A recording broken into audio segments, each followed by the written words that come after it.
aluno, tudo bem com você? Meu nome é Silvestre, sou professor de Geografia e estou aqui para ajudar você a passar aí no concurso público, hein? Vou falar um pouquinho a respeito de organização do Estado brasileiro.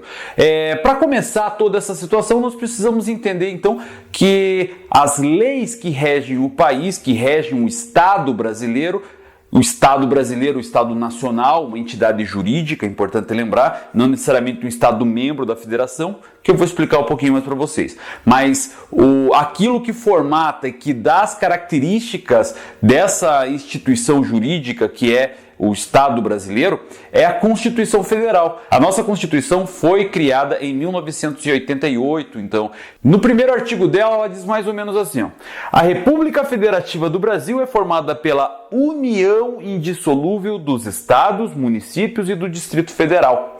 O que ela quer dizer? Aí ela está configurando quais são as características e como que ela está organizada. Ela está organizada em três partes, em três diferentes organizações e territorialidade.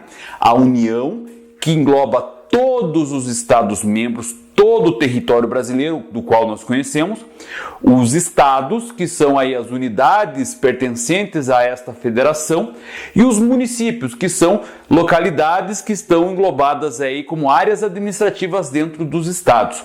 Ok? Então, para a gente começar a entender esse processo, ele diz ali também, ó, a República Federativa do Brasil. Já no primeiro artigo da Constituição, ele está dizendo o quê? Está dizendo quais são as características de governo e de Estado que aqui o território brasileiro acaba tendo, ok? Quando a gente fala a respeito aí de República, a República Federativa do Brasil, ela está dizendo que é o quê? É um poder que emana da sua população por um determinado período. Por exemplo, todo o poder, tudo aquilo que o Estado, que essa organização jurídica chamada Brasil faz, ela tem como respaldo o poder público, o poder popular. As pessoas são donas do Estado e não o contrário. O Estado não é dono da população. Certinho até aqui? Então nós temos essa característica. A República, então, ela tem esse poder que vem de sua população e por isso nós é que escolhemos as pessoas com qual são representados pela gente. Através do quê? Da eleição. É aí na República que faz com que nós tenhamos o direito de escolher as pessoas que estão, digamos, mandando no nosso país. Ok? Tá aí? Beleza? É importante lembrar aqui também, pessoal, que a República, essa forma de Estado com o qual nós conhecemos hoje, ela foi implementada no nosso território no dia 15 de novembro de 1889. Ok? Lá através da proclamação da República, aquilo que a gente comemora todo dia 15 de novembro aqui no nosso país. Certo?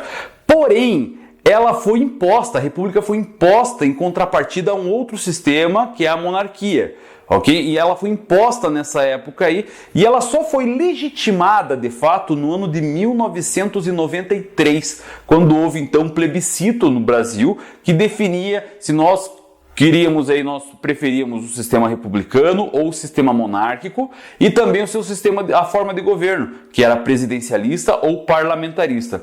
Mas só para a gente seguir aqui só pela essa parte de republicano, um sistema que difere do sistema republicano é o sistema monárquico, em que o poder não emana do povo, o poder emana do rei, no caso, da pessoa com o qual seria a detentora do território. Nesse caso, o dono do território brasileiro é a população. Entendido até aí? E aí, como eu falei para vocês, nós temos aí o sistema de governo, que foi lá em 93 também nós definimos aí esse sistema. Se nós queríamos um sistema presidencialista ou queríamos um sistema parlamentarista, ok? Bom, o nosso sistema é um sistema presidencialista. O que isso significa na prática? Que o presidente acumula as funções de chefe do Estado e chefe do governo. O país ele é dividido em três poderes, está lá na Constituição: o poder judiciário, o poder executivo e o poder legislativo. Porém, o único deles que tem a representatividade, aquele que vai representar essa ordem jurídica chamada República Federativa do Brasil, é o presidente. Ok?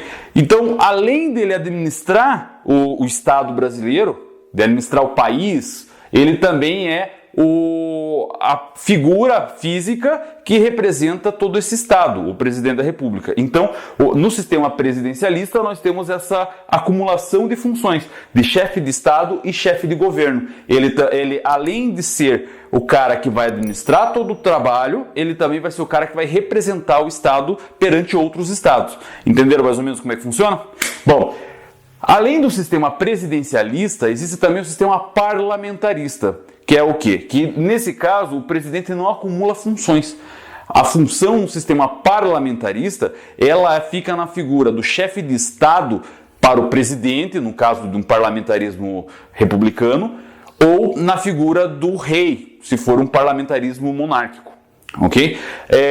Ele vai ser a pessoa que vai representar o país perante outros países, ou o Estado brasileiro, ou o Estado, seja qualquer país, perante outros lugares. Ok? Agora, o chefe de governo, o cara que vai cuidar da administração pública do Estado, fica a cargo do primeiro-ministro no sistema parlamentarista.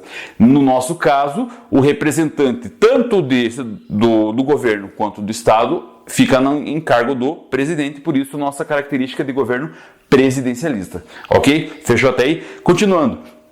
A República Federativa, então nós temos essa federação. O que é federativa? Quando a gente diz federação, pessoal, uma federação de futebol, federação de esportes, federação de indústrias, federação de sindicatos, o que eu estou dizendo? São várias agremiações que acabam se unindo, criando uma entidade que vai reunir uma associação de associações, vamos dizer mais ou menos assim. Fechou? Então, o que isso significa? A Federação Brasileira quer dizer que ela é a união de todos os estados formando uma entidade superior. Então é isso que nós chamamos de governo federal ou de Estado brasileiro, certo? Só que tem um porém aqui, pessoal, é importante a gente dividir e entender todo esse processo aí. O que é essa entidade federativa e como é que houve esse federalismo no Brasil?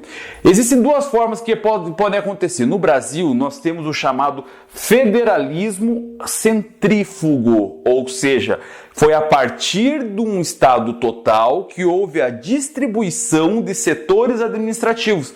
E isso acabou partindo, obviamente, de cima para baixo. A parte do global, da federação, o Estado brasileiro, repartiu o seu território em áreas administrativas e neles deu a característica de Estado. Diferente, por exemplo, de uma federação, de um federalismo centrípeto ou um federalismo agregador, como é, por exemplo, a Federação dos Estados Unidos, que antes existiam vários estados independentes que acabaram, na sua proclamação, na sua declaração de independência, eles acabaram formando os Estados Unidos da América. Então, eram estados independentes, apesar de serem colônias lá da Inglaterra, eles eram estados que acabaram se unindo para formar uma entidade supranacional, vamos dizer, supraestatal, vamos dizer assim. Então, ali nós temos um federalismo agregador, um federalismo centrípeto, ok? Diferente do nosso, que é um federalismo centrífugo. É a partir da federação que os estados foram criados. Fechou? Entendido até aí? Bom, basicamente nós temos então essas características aí. O Brasil, então, é uma república presidencialista federativa. O próprio nome brasileiro já está dizendo isso. E ele continua lá, o texto dizendo assim, ó, que ele é dividido pelos poderes executivos, legislativos e judiciários. Afinal, o poder, aquilo que acaba regendo e domínio sobre o território, se ficasse na mão de uma só pessoa, só de uma entidade, essa entidade poderia virar tirana. Isso já vem de uma ideia lá de Montesquieu, lá do pessoal dos iluministas franceses, que acabaram dando essa ideia na filosofia política de dividir o Estado para evitar a tirania. Basicamente, então, houve várias formas aí de divisão de poderes no Brasil. Houve até uma época, lá na época do Império, onde havia o poder moderador, que o imperador ele exercia justamente esse poder. Porém, a partir de 1889, na primeira Constituição Republicana, passou-se então a dividir o Estado brasileiro, vamos dizer assim, em três poderes: o poder executivo, o poder legislativo e o poder judiciário. Vamos entender um pouquinho sobre cada um deles e também vamos entender aqui as esferas da nossa federação. Quando a gente fala de união, vamos entender aqui, a união então é a junção de todas essas outras entidades federativas que acabam aí dando esse corpo, essa forma que nós chamamos de República Federativa. Nossa pessoa jurídica, vamos dizer assim, ok? Então, ela tem aqui a sua primeira função. Depois, nós temos aí a primeira divisão, vamos dizer assim, do nosso estado, tá? As unidades federativas, que são os estados e também o Distrito Federal, combinado? E depois, dentro dos estados, nós também temos essas divisões administrativas que chamamos de municípios. Fechou até aqui? Entendido? Agora, as formas de poder. Nós temos 3 tipos de poder, como eu já havia falado: o executivo, o legislativo e o judiciário. Qual é a função de cada uma delas e por quem é representado? Para começar, o poder executivo.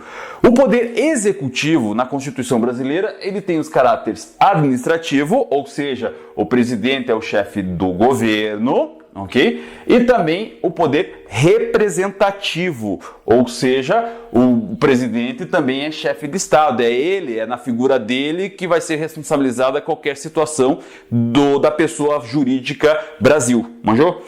Enfim, nós temos aqui então o poder executivo, que ele é administrativo e representativo, dentro da esfera da União Federal, pelo presidente da República. Seguindo, então, nos estados membros, ele vai ser aí representado pelo governador do estado, ou no caso, o governador do Distrito Federal, ok? E nas áreas menores, nos menores entes da federação, os municípios, eles têm, então, o poder executivo é representado pelo prefeito. Ok, pessoal? São eles que vão dar conta administrativa de organizar as necessidades que a população acaba tendo. São eles que vão organizar aí as obrigações, são eles que vão organizar os direitos, as necessidades básicas da população. É aí o poder executivo que vai ter essa característica. E também a representação do Estado perante outros estados. Nós temos aí o poder executivo. Fechou? Entendido até aqui? Continuando. Nós temos então o poder legislativo. O poder legislativo, como o próprio nome está dizendo, ele tem o poder legislador, ou seja, de criação de leis. São eles que vão criar as leis que vão ser fundamentais para o bom andamento da União, do Estado ou do município. Okay? Existe uma característica bem interessante que no Brasil, assim como vários outros países, que o poder legislativo brasileiro ele é bicameral, ou seja, ele é formado por dois órgãos de legislação no âmbito federal, no âmbito da União, ok? Além disso, pessoal, antes da gente seguir aqui, ele também tem o poder de fiscalização, ou seja, as ações administrativas aqui do Poder Executivo são fiscalizadas pelo Poder Legislativo. Entenderam mais ou menos? Enfim, vamos seguir lá. Como eu falei, ele é bicameral. Por que ele é bicameral? Porque ele tem 2 representações de legislativo, ou seja, os deputados federais, que são aí as pessoas que são representantes da população. Portanto, na hora de escolher os seus representantes, é determinado proporcionalmente ao tamanho da sua população. O estado membro da federação que tem a maior quantidade de deputados aí na Câmara Federal dos Deputados é quem? É São Paulo, com 77 deputados. E temos aí vários outros estados menores, por exemplo, que vão ter aí as menores representações, que é, por exemplo, o estado de Roraima, o estado de Rondônia, o estado do Acre e o estado do Amapá, que tem somente 7 deputados. E isso vai depender, essa proporcionalidade de deputados dentro aí da Câmara Federal, pelo seu tamanho da população. Entendeu mais ou menos? Então, os deputados federais são representantes da população, ok? E nós temos uma outra forma aí também de legislatura, de poder legislativo, como eu falei, é bicameral. Nós temos então os senadores. Qual é a característica do senador? Diferente dos deputados, os senadores são representantes dos estados-membros. São 3 representantes para cada unidade da federação. São 3 senadores. Ou seja, independente do tamanho da sua população, cada estado tem 3 representantes.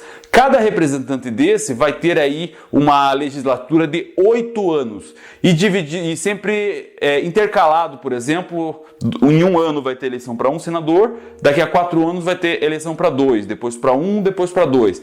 Por quê? Porque os senadores têm aí a gestão, digamos, deles assim, de 8 anos.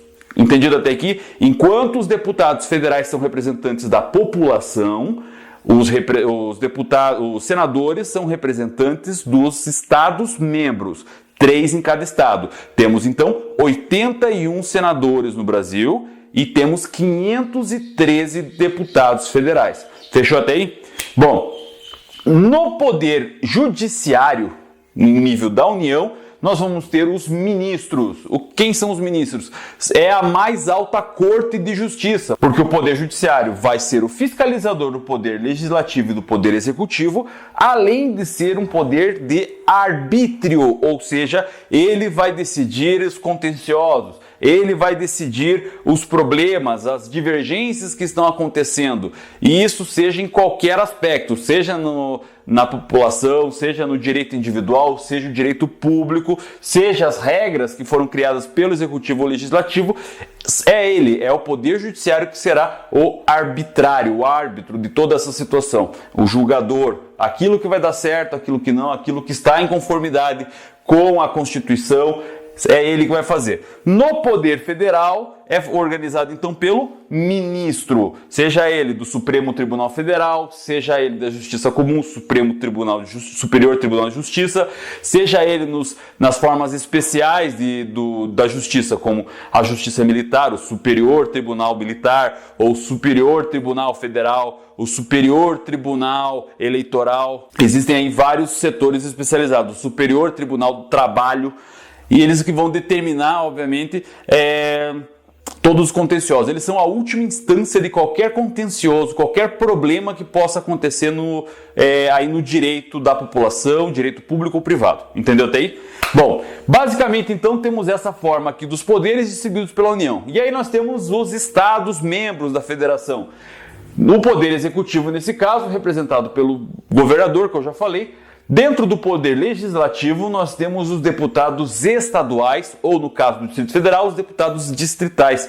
Eles são representantes da população e eles são organizados aí por lei própria de cada estado membro, e eles definindo aí como os representantes da população. São eles que vão criar as leis dentro de cada estado membro. Claro que as leis e a Constituição formada pelos estados membros, eles nunca podem ser aí maiores ou que acabem atingindo a lei da União, porque é essa aqui a principal de todas. Aqui pode ter regras, podem ter leis, porém dentro do seu território do estado membro. Ele não pode ficar longe disso, ele não pode sair dessa esfera. Entendido? Quem vai criar essas regras então são os deputados estaduais ou o deputado distrital. No poder judiciário, dentro dos estados, nós temos os desembargadores, que são então os chamados juízes de segunda instância. São aquelas pessoas então que vão fazer decisões, vão decidir mais uma vez perante aquilo que lá a primeira instância, que está lá na esfera municipal, acabou decidindo. Quando há direito da pessoa recorrer a uma outra opinião sobre um determinado julgamento, vai recorrer a quem? Aos desembargadores. Eles também serão os fiscalizadores dos poderes legislativo e executivo no âmbito do Estado-membro. Entendido até aí? Por fim, então, nós temos a última instância. Por fim, nós temos a menor entidade da federação, que são os municípios, ok? Que no caso lá do Poder Executivo, formado pelo prefeito, é ele que vai administrar e representar o município, e a entidade, as pessoas que vão organizar as leis são os vereadores, são aquelas pessoas determinadas aí por legislação municipal, quais são, obviamente, a quantidade de pessoas que vão representar, vão ser os vereadores. Os vereadores, então, são aqueles representantes da população, determinados aí a quantidade por lei orgânica municipal, que vão representar, obviamente, a população, aquilo que a população precisa, seja por criação de lei, seja até por fiscalização do prefeito. Combinado? E, por fim, nós temos o Poder Judiciário Municipal, que são os juízes comuns, juízes de varas comuns, que são o quê? A primeira instância de qualquer contencioso, de qualquer arbitrariedade necessária dentro aí da esfera municipal, da esfera dos municípios, vai ficar a cargo de quem? Dos juízes, ok? São eles que farão então as decisões em primeira instância. Basicamente é isso, pessoal. Temos aqui a organização do Estado brasileiro. Se você gostou dessa aula, continua com a gente aqui, que eu tenho certeza que você vai se dar bem aí no concurso público, ok? Muito obrigado por assistir essa aula até aqui. Tchau!